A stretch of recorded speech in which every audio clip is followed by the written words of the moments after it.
Now, I can say, if I had a lot of money and I didn't have to worry about bills, I wouldn't throw it away. I'd spend it wisely.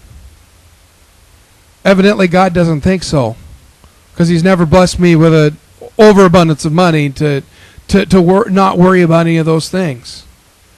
So I have to believe God at this point and say, well, maybe I would throw it all away. Maybe I wouldn't do what I think I'd do with it. This young man probably thought, man, I'm going to have money. I'm set for life. My dad was rich. I got my estate. And here I am feeding pigs and thinking that the slop that they're eating looks good right now.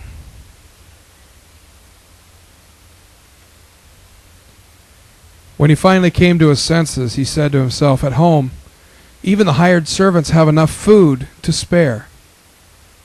And here I am dying of hunger. I will go home to my father and say, Father, I have sinned against both heaven and you, and I am no longer worthy to be called your son. Please, take me on as a hired servant. Okay, now the kid's starting to show some brains. Had to know that they were in there somewhere. Even the servants at home eat better than this. They get treated better than pig farmers. In fact, my dad doesn't even have pigs. Maybe he'll hire me back as a servant. I don't deserve to be in the household. I don't deserve to be called a son, but I've finally come to the place where I know that I can't do this on my own. And I've wasted the gift that I was given. So maybe, just maybe, Dad will take me back and let me work for him. At least then I won't be starving to death. So he returned home to his father. And while he was still a long way off, his father saw him coming. Filled with love and compassion, he ran to his son, embraced him, and kissed him. Now there's something about that picture that you need to know. Jewish men did not run. It was considered undignified to run as an adult man, unless you were being chased by a bear. Then they probably would be okay with it.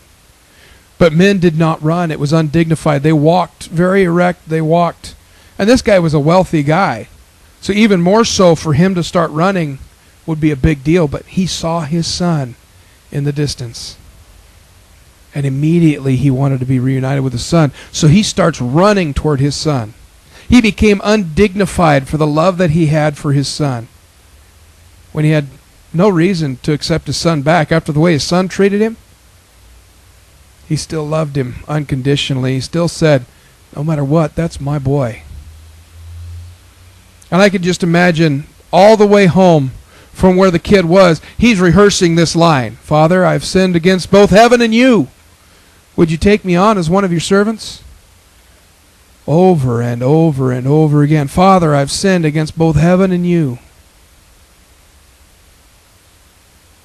I wonder what happened to the kid as he saw his dad running toward him. Probably in my mindset, I'm thinking he's not running toward me because he loves me. He's probably running toward me because he's going to throw a haymaker and knock me into next week. But when his dad gets there, he embraces him. He kisses him.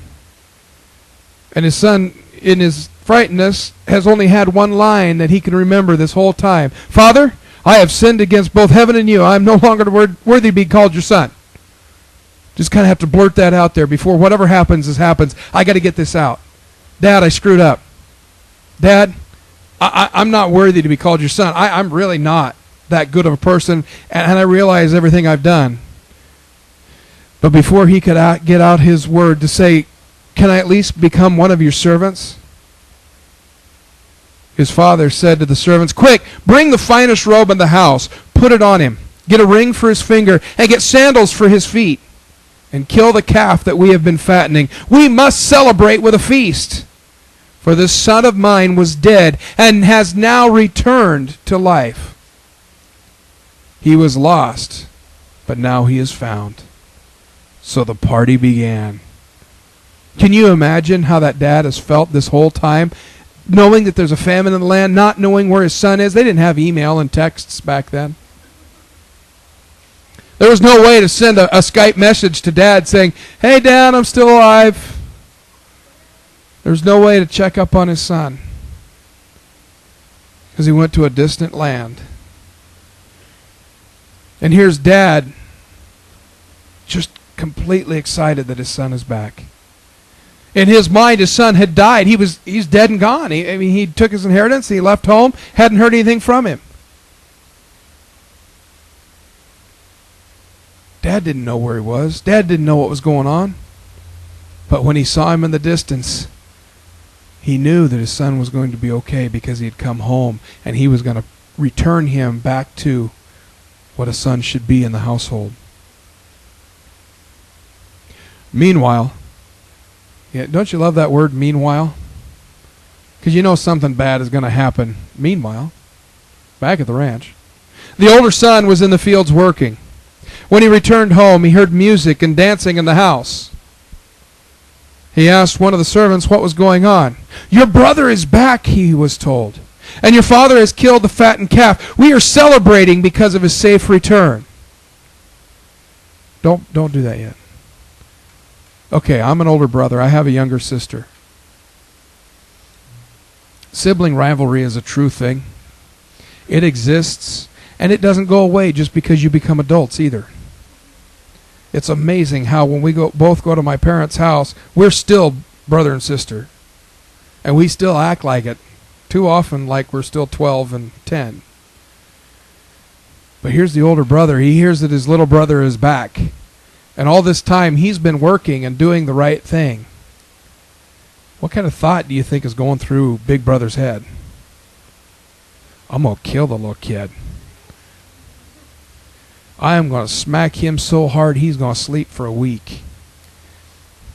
Can't believe he did this to Dad and to Mom. What kind of thing is he thinking about? Why are we doing a party? This just stinks. He should be put in his place. Can't believe that Dad would even allow him to come home, much less throw a party for him. This is just stupid. And so he goes and he tells his dad this. Watch. The older brother was angry and wouldn't even go in. His father came out and begged him, but he replied, "All these years I've slaved for you and never once refused to do a single thing that you told me to." First of all, we know that that's got to be a lie. Because there's no kid born that has ever done everything their parents have asked them to do. Can I get an amen, parents?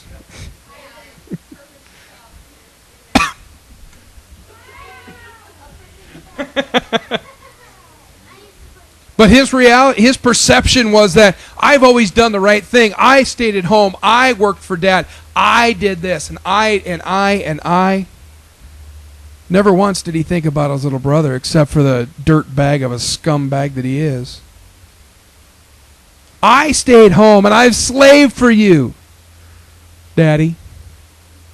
And in all that time, you never even gave me a young goat for a feast with my friends. Did you ask?